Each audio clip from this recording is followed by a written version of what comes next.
Por cima dessa túnica, ele colocava essa sobrepeles aí, o manto do éfode, tá vendo? Azul. Viu aí direitinho? Tinha um cinto, né? Você vê o cinto aí logo à direita também, como é que era o cinto. Aí por cima dessa roupa aí vinha o éfode, ou a estola, ou o manto. Aí você vê aí à esquerda, tá? Aí está o éfode. Era uma espécie de um colete, né? E, olha só, tinha nas suas roupas aí um romã e tinha sininho. Então quando ele andava, esse sininho balançava e fazia barulho. Olha, na sua cabeça tinha aí, olha, a mitra, tá vendo? E com a faixa de ouro, placa de ouro aí, a mitra, separado ao Senhor, ou santidade ao Senhor, estava escrito aí na plaquinha. Olha, nos seus ombros tinha essas pedras aí, ó, pedras de ônix ou ágata, os seus ombros, né, com engaste de ouro aí, ó, a armadura de ouro para colocar a pedra. E tinha o peitoral aí com as 12 pedras, simbolizando as 12 tribos de Israel. Então você vê aí bem direitinho o que tinha na roupa do sumo sacerdote. Isso aí é a roupa do sumo sacerdote. Agora nós vamos ver aí que do lado direito, do lado esquerdo, parecia que tinha assim 2 bolsos e tinha aí 2 pedras, o Urim e o Tumim, que nós vamos falar agora. Então vamos falar agora sobre o Urim e Tumim, que são famosos, né? Então vamos ver aí, subtópico 3, Urim e Tumim. Provavelmente era uma forma de lançar sortes. No Antigo Testamento, o povo de Deus pedia orientação divina para tomar cada decisão importante. Números 26, 55 e 56. Para isso, recorria-se ao Urim e Tumim. No hebraico, a expressão significa luzes e perfeições. Eram pedras colocadas provavelmente sobre o peitoral do sumo sacerdote, representando a vontade de Deus. Numa pedra, a resposta positiva, e na outra, a resposta negativa, como a gente pode ver lá em Êxodo 2,63 e Neemias 7,65. O sumo sacerdote só tomava as pedras do Urim e Tumim em casos muito especiais. 1 Samuel 28,6. No Novo Testamento é relatada uma prática semelhante ao Urim e Tumim na escolha do sucessor de Judas Iscariotes, Atos 1,26. Então veja que parece, né, fazer assim, lançar sorte, vamos ver aí o que vai dar. Mas veja bem, o Urim e Tumim eram utilizados para se saber a vontade de Deus. Não era para decidir alguma coisa sem importância e nem achar que era ali a sorte de alguém ganhar. Não era nada disso. Era usado para se decidir sobre a nação de Israel, o rumo da nação. Então olha só que pode ver até que Saul queria que se usasse, né? Mandou consultar o Urim e Tumim se ele ia para a guerra ou não. Então nós vamos ver aí que as consultas ao Urim e Tumim sempre são coisas importantíssimas e se buscando o quê? A direção de Deus. Não é? Vamos ver aqui o que vai dar e esconder aqui nas costas as pedras, a pedra que aparecer, essa velha.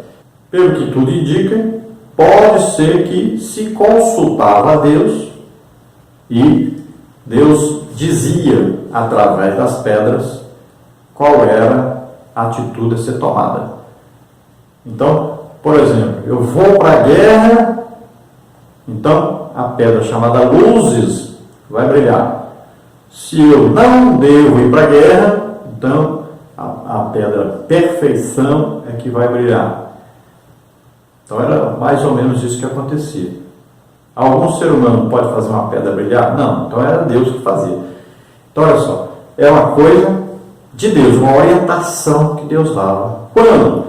Quando não havia uma resposta direta de Deus para um profeta seu, para um rei, né? Na verdade, era para se consultar um profeta. Mas o que acontecia? Às vezes, não se tinha um profeta que poderia ser usado por Deus. Então, ia se consultar o Urim e Tumim. Na época de Êxodo, Neemias, nós não temos aí, né, um profeta como Elias, Samuel, Eliseu, né? Não tinha um profeta assim. Então, queríamos consultar o quê? O Urim e Tumim. Saul, como estava aí, né, naquele período contra Samuel, aí, uma guerra entre eles, e Saul estava desviado, ao invés de consultar Samuel, ele queria consultar Urim e Tumim, e Deus nem respondeu para ele, porque ele tinha um profeta, não precisava ele consultar Urim e Tumim. No Novo Testamento nós vemos os apóstolos, então, escolhendo, né, Matias ali, para ser um dos apóstolos, porque faltava um quando Judas então se suicidou. Judas morreu enforcado, né, a água quebrou, ele caiu, arrebentou o estômago lá na pedra e ali morreu. Então Judas tomou a atitude de se matar. Isso é assassinato, isso é ir para o inferno. Mas nós vamos ver que eles queriam saber o quê? A vontade de Deus. Não era a vontade dos homens e nem uma coisa assim, colocada assim, vamos ver o que dá aí. O que der, nós aceitamos. Não, eles estavam buscando a direção de Deus. A partir daí, o que vai acontecer? Eles vão ser batizados no Espírito Santo e eles vão entender que a partir daí o Espírito Santo vai direcioná-los para aquilo que Deus quer. Não precisa tirar sorte mais. Tanto é que nós vamos ver Paulo sendo impedido pelo Espírito Santo de ir a certos lugares, chamado para ir a outros lugares.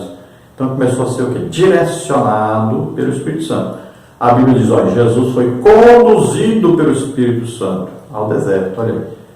Conduzido. Então o Espírito Santo nos conduz, nos orienta, nos move dentro do plano de Deus. Nós queremos saber o plano de Deus, vamos jejuando, orando, estudando a Bíblia, fazendo a obra de Deus, e Ele vai nos direcionando o que fazer e como fazer. Vamos então ao terceiro tópico.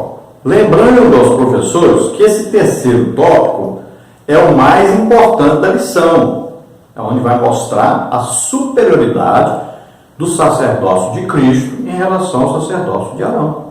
Então, nesse subtópico 3, nós temos aí o sacerdócio de Cristo. Subtópico 1, um novo e perfeito sacerdócio. Subtópico 2, Jesus trouxe salvação perfeita. Subtópico 3, Jesus, o mediador de uma melhor aliança.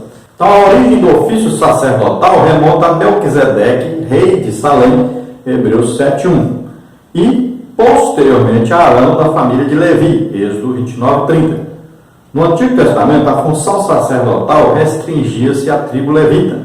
Já no Novo Testamento, o Senhor Jesus, no Calvário, ergue-se como sumo sacerdote da ordem de Melquisedeque, superior à ordem de Arão.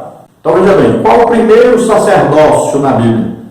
De Melquisedeque, não é o primeiro de Arão. Então, Melquisedeque é sacerdote do Deus Altíssimo, está escrito em Gênesis. Então ele se encontra com Abraão e veja bem, ele abençoa Abraão, ele recebe dízimo de Abraão. Olha, de Abraão ia nascer o quê?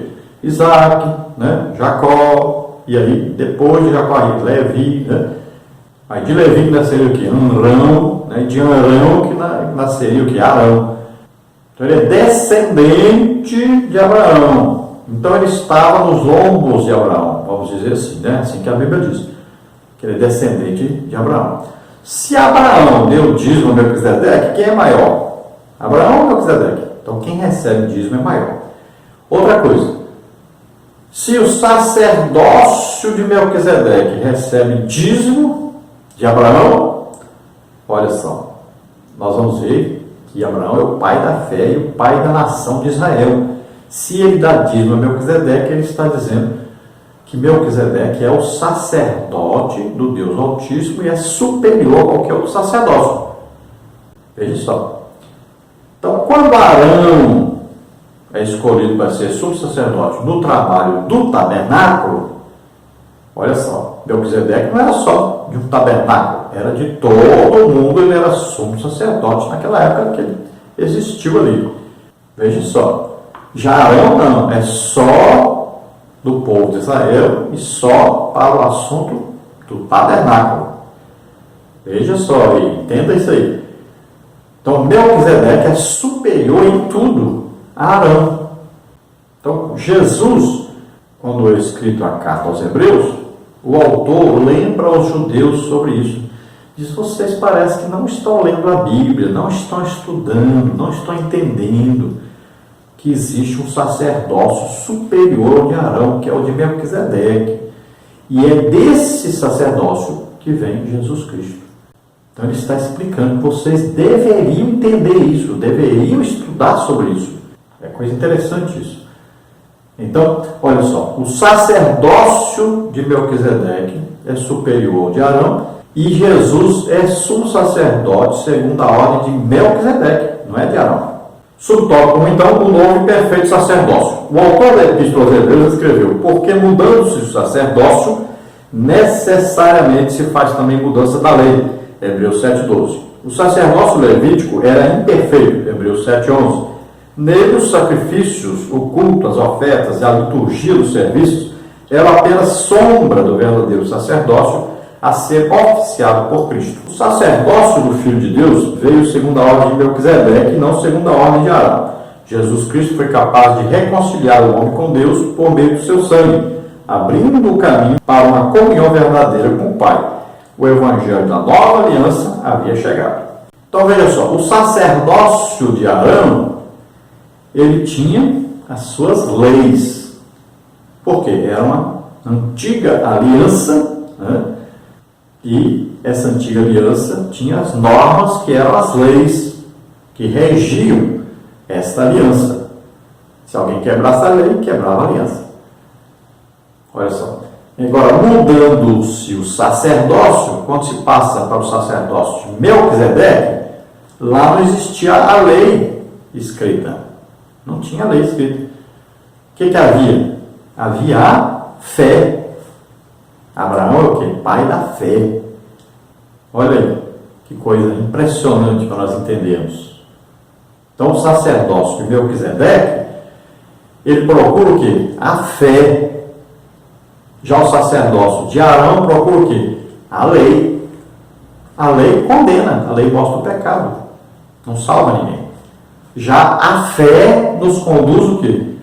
A aceitar Jesus como Senhor e Salvador. E nós sermos salvos. Olha aí. Então é superior, muito superior. Então indica a fé, o sacerdócio de Melquisedeque. E Jesus é segundo a ordem de Melquisedeque. Olha, pela graça sois salvos.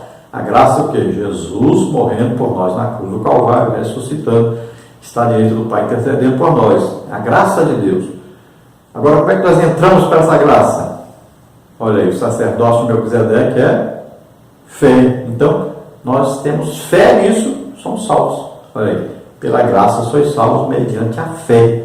Então, o sacerdócio de Arão, tudo era o quê? Sombra das coisas futuras. Não era o verdadeiro. Jesus é o verdadeiro. Então, no sacerdócio de Arão, ninguém foi o quê? Nascido de novo. Ninguém foi mudado. Ninguém foi restaurado. Ninguém teve uma transformação interior. Já no sacerdócio de Jesus, nós somos feitos novas criaturas, filhos de Deus, nascemos de novo, estamos reconciliados com Deus. Então Jesus nos abriu o caminho para estarmos na presença de Deus. Subtópico 2. Jesus trouxe salvação perfeita. Diferentemente dos sacerdotes araônicos que se sucediam no ministério, porquanto mortais e pecadores, Jesus, sendo eterno e santo, salvou-nos eficazmente através de um único sacrifício. Ele é a oferta e o ofertante. Hebreus 7:25. Além disso, Jesus Cristo intercede por nós, porque nos convinha tal sumo sacerdote santo, inocente, imaculado, separado dos pecadores, feito mais sublime do que os céus, que não necessitasse, como sumos sacerdotes, de oferecer cada dia sacrifícios, primeiramente por seus próprios pecados e depois pelos do povo, porque isso fez ele uma vez, oferecendo-se a si mesmo. Então o sacerdócio de Arão ia passando o quê? De pai para filho, porque o sacerdote morria.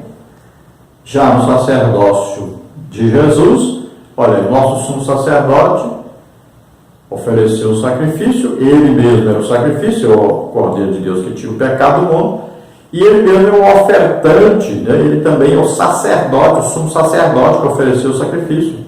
Olha só. Então ele estava ali nos substituindo, então ele é o ofertante. Estava ali substituindo o pecador.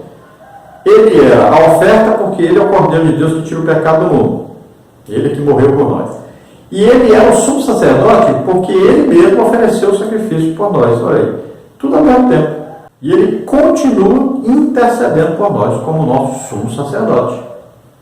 E olha só as características de Jesus.